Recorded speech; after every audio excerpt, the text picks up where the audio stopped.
चाहियां थो हिन धरतीअ ते को कारो नाणो कीन हुजे, हिते हर माण्हू आज़ाद हुजे, हिते जेल ई थाणो कीन हुजे।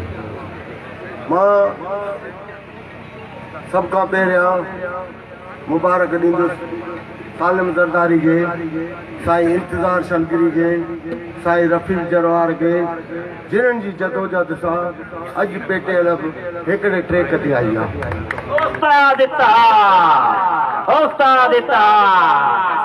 मुंहिंजा साईं, मां मुबारक ॾींदुसि हिन चूंडियल बाडी खे, जंहिंजो सणवण बुराण सुलमार ऐं गाज़ी जहिड़ा जोधा आहिनि। मां तव्हां सभिनी दोस्तनि खे इहो यकीन थो ॾियारायां त दादू ज़िलो अॻु में बि गाज़ी खान जी मार सां गॾु ऐं हाणे बि गॾु रहंदो, सदाईं गॾु रहंदो। तव्हां दोस्तनि जी वॾी महिरबानी।